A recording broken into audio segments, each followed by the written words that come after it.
just great to be in Birmingham for such a big card. I think tonight, Easter Sunday, was always going to be something special, and it delivered. Great to see Tyler Denny back, which was special. But shout out to Fraser Clark, because what he went through on October the 12th and what he's had to deal with since, he's come back this quickly and just done that. And you saw the demon sort of leave him after that knockout, which was a great performance. And then Sam Eggington, but then the big man, Ben Whittaker, who has had to put up with all kinds of shit. And the way he came in, the way he didn't let it go to his head, his heart, it was inspiring, I think, for anyone associated with him to see what he's gone through and to see a performance like that under the highest of pressure. And he just showed his levels, and we've always said he's a superstar. He is a superstar. He's the next superstar in British boxing, whether people like it or not. And yeah, very, very proud of him. Unbelievable night, and thank you to the media, thank you to the fans that were here tonight to witness what I believe will be a very, very memorable moment in one of the standout careers of this generation. It was very special.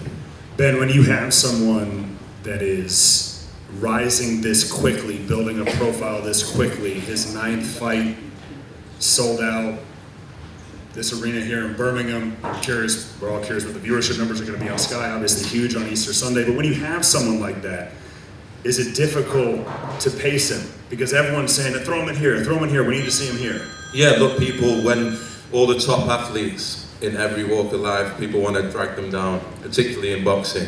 And he's gone so quickly, so high, so quickly. And I said at the time on October the 12th, I think it happened for a reason. I really, truly believe that.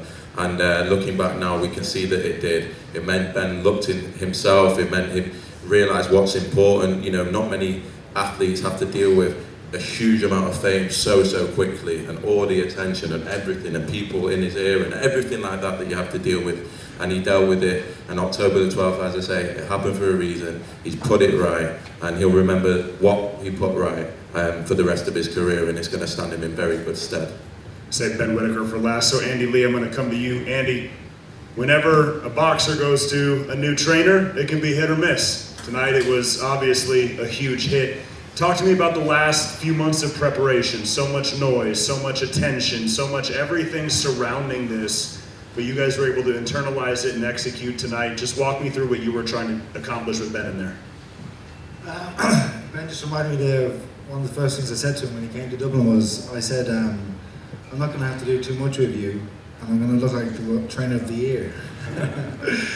And it was only just about putting some structure in place and some guidance in boxing, that's all. Then as a head coach you have to steer the ship and be the captain of the ship and delegate, you know, different things and protect the fighter from different things, outside elements. And that's as much as the job as doing the pads, doing the corner work and things like that.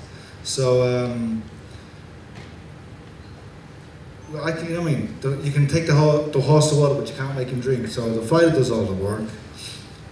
He was the one who had to put up with whatever he went through, all that he went through the last how many months. And I know that dark place because I went through a similar thing after my first loss. That was the reason I reached out to him, because I could see a talent there that was going to go to waste. Not go to waste, but maybe not be realised if you didn't get that guidance. So, yeah, he's a fantastic, first of all, fantastic human and person, and very generous. Does a lot for people that nobody knows about. And as a fighter, there's no limit, there's no ceiling to how far this guy can go. He's got all the talent in the world, and he's beginning to put it all together now.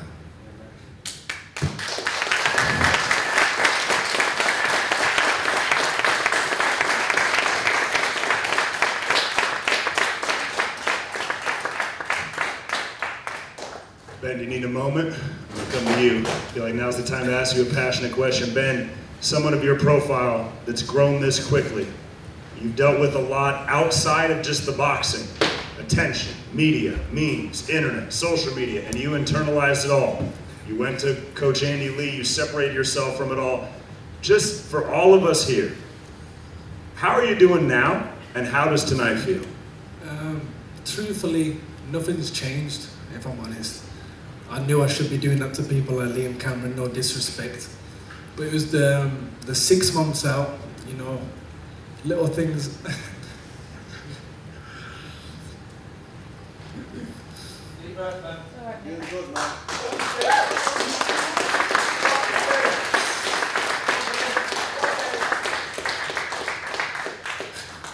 Stuff like my brother had 2 daughters, and I couldn't really enjoy it too much because what I was going through online. And it didn't really bother me, but it was like even close friends, people that I classed as family, left me. They had a lot to say about me. But it was a great time to really just go back to the old Ben Whittaker, you know. Before the Olympics, I locked in, I trained hard, and I dedicated to the sport. My life was moving, 100 miles an hour. Like I said, I come from a humble household where not a lot of stuff really was given to us. So to be in the position of everything coming at me at free will, it was amazing, it was good. But that 6 months out really humbled me, got me closer to God. And the people around me, the small people I had around me was just what I needed. I went to the gym daily, took away the cameras, took away the social media, and just got back to the old Ben. I want to thank my church as well, Living Hope, because I went through that door very quiet, you know, just kept myself to myself, and they just brought something out of me. They brought the old Ben out, and it's an amazing feeling. And then I got a text from Andy Lee. Like I said, a lot of people, they was laughing and smiling behind my back, but he came to me honest and said, come to Ireland, and I truly believe we can get the old Ben Whittaker back. I went out there, we spoke honest to each other, we trained hard, and after a couple of days he went, you're going to knock him out. And I went, no, shut up, Andy. He said, trust me, you will. And I just believed in him, he believed in me, and I went out there and did what I was supposed to do in Saudi. I was supposed to do that, so it's not really nothing too big to me. And glory to God. Amen.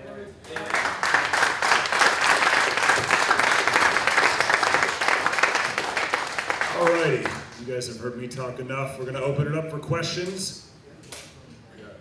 Yeah, we got Mike, we got Andrew over there in the gray.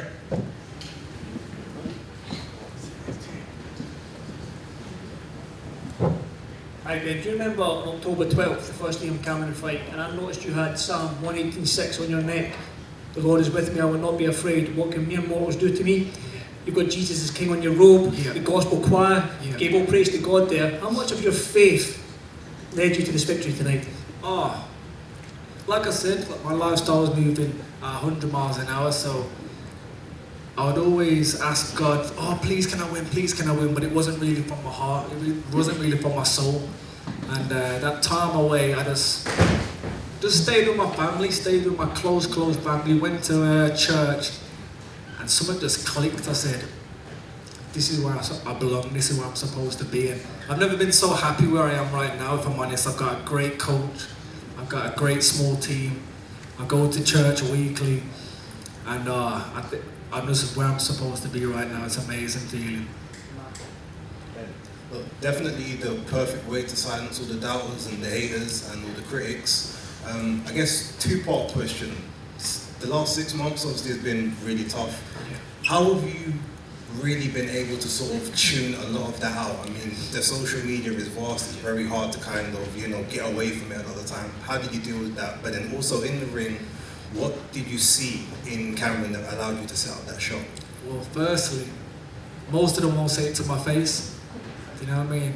I know a lot of people have probably said things about me even in this room, but they won't say it to my face, and that's the thing.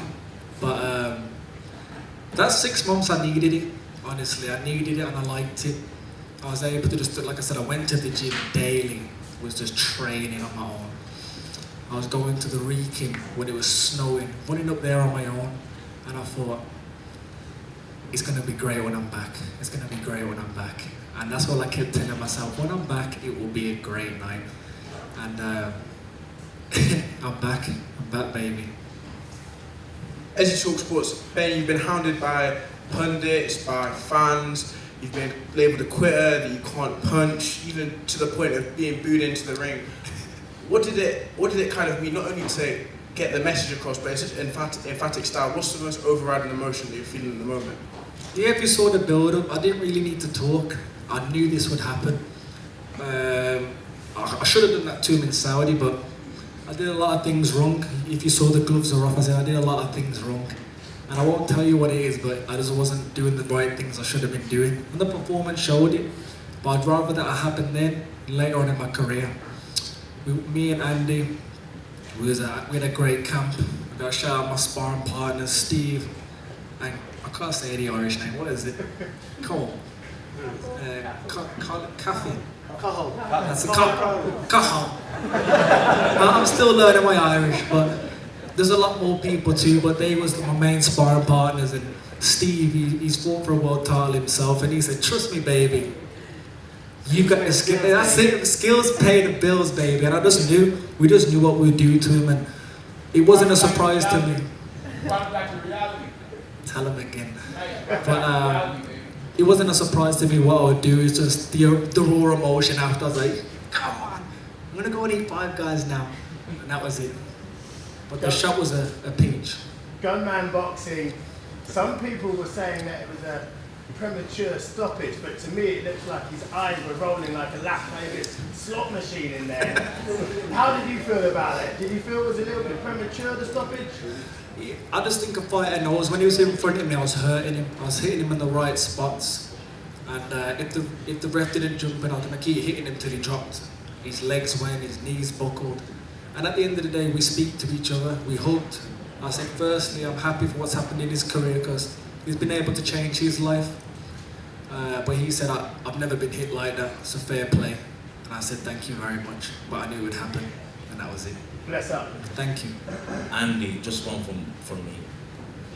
Yeah. In terms of reaching out to Ben and how things have gone this camp, when did you reach out to him and when did you feel like you built that trust? Fairly soon, not long after the fight, because I knew all that was going to come his way and how people were talking about him. I knew that the fight wasn't a fair reflection of him as a fighter, and with a little bit of guidance, he'd do what he did tonight, and he was going to do a lot more. So he's like he said himself. I think what happened in October had to happen for him to get to where he is today, and he's got put in place a great team of people, all that's around him, and he's going to go from strength to strength. It's only going to go from strength to strength. Yeah, Ben, when you see the emotion that Ben's shown up there tonight, how much does it sort of inspire you as a promoter to give Ben the opportunities that will take you up onto that world stage? Yeah, no, I think, as I said, on October the 12th, it was probably the worst night of my career, if you think about it. I had Fraser Clark in hospital, I had Ben Whittaker in hospital, I even had Eubank Jr. in hospital. I was thinking, Jesus Christ, I thought that was the end. But anyway, we've been, it's been a hard 6 months for everyone. Fraser went through a lot, Ben went through a hell of a lot. And so to see them, forget being their promoter, forget business, forget anything, to see what they had to go through, and everyone can say online, and they sometimes don't treat them like human beings, it's almost like they're figures just from a different space, and they can say whatever they want, and it's disgusting some of the stuff that's said. And to know that there's a human being in there as well, and fighting is the hardest job in the world at the best of times, so imagine having to do with it with that level of scrutiny, that level of attention, but it takes special people to be able to do that and come back. And when I saw Ben doing his usual ring walk, when I saw him doing his usual thing, it hadn't got to his head, it hadn't got to his heart, and that was the proudest thing, I think, for everyone as a friend, that he'd not let them win, he'd not let them win, and he came back and did that, and it's special to see, it really is.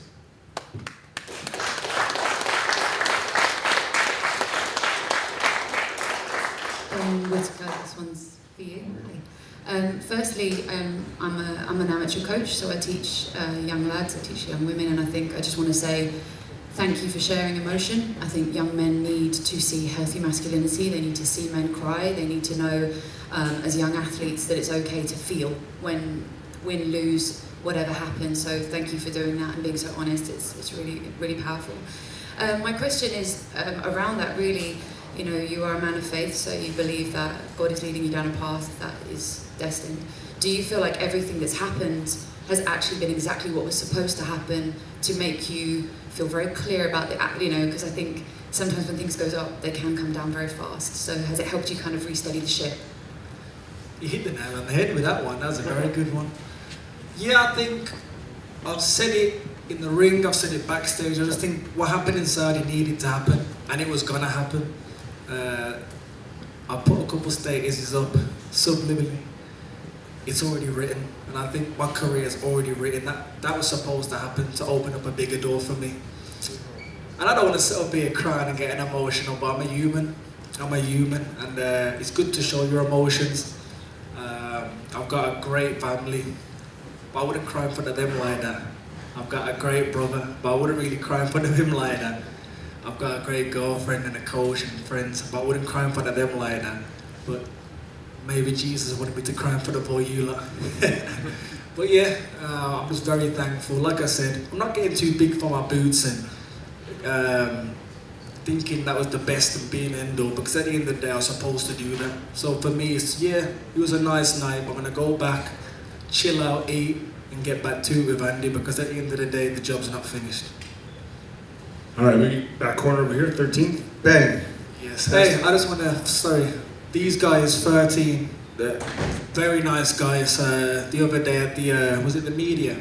Yeah. They took me aside and said, can we pray for you? And I thought, you know what, they didn't need to do that. They took the time, they prayed for me. They actually asked how I was. And I won't forget that. I thank you, man. Thank you very much. Ben, first of all, I want to say I'm proud of you as a man before a boxer. Only you know what it's like to walk in them shoes, to go from, as you put it, 30,000 to 3 million. The Bible says, no weapon formed against you shall prosper. But it doesn't say a weapon shall not be formed. It just says it shall not prosper. It didn't prosper. Leading on to my question about the jab tonight, I saw two nice smooth jabs. I saw a power jab and I saw a touch jab. You know, baby. Yeah. Now explain that to us, because I haven't seen that in your game before. I can't give it all away.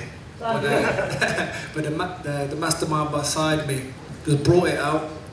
And not only that, my dad's very behind the scenes, but he's a great asset to my boxing. If it wasn't for him, I wouldn't be where I am now. He told me, you'll beat this guy in your jab alone. You've been boxing kids like this since you were 7. And that's all he installed into me. He's like, come on, man. Saudi shouldn't have happened. Go out there and be you, and you'll beat him up. And that's what I did. So I got to thank them two men there. But the jab was beautiful. As soon as I saw the blood trickling down, I said, yeah, we've got him. And that was it. Thank you very much as well. We got our last question. Ed, do we have the mic? Also, the blood ruined my nice boots as well, so I was a bit angry. Ben, just a final one. Will you be doing the majority of your camps in Ireland now to get away from all the distractions and noise of England? Yeah, I've got the traveller pass now. I'm part of the community, so I'm out there. I love it out there. I was very fortunate, Andy, he allowed me to see his family, see his lovely wife, see his kids, and it was the move I needed. I've got a great gym at home, I've got everything there, but it was just too comfortable. I'm at Ballybrat now. I'm a Ballybrat boy. I'm out there nice and comfortable, and it's just home from home. It's not too far, there's no distractions, nobody really knows me, so I don't have to get a haircut and things like that. I can walk around like a grizzly bear, but it was amazing. I really like Ireland and I can't wait to go back. All right, everyone, we're going to wrap up. Ben needs to get some five guys. I just want to thank all my team. I want to thank Andy. I might forget someone, so I'm sorry, but I want to thank Andy, the cook, man, Tommy. I want to thank John Pegg as well for jumping in. My brother Jamie Whittaker, my strength and conditioning coach. Will, my manager. My dad, Tony Wilson. Liam Burton, he did a lot for me in the camp. Very good friend of mine. Who else? There's someone else. Scott, my nutritionist. My girlfriend, Heather McCall. My dad, Anthony Wilson. Jack, he looked after me too. Who else? Moet, the man with the plan. He goes through my contracts, he don't mess up. Ben Shalom. And all my sparring partners and things like that. Like I said, the church, they did a great job with me. And it's only up from here, we don't slow down. And I said I was going to say this, but here we go. Everybody that picked that side, stay on that side. It's the certain time, baby.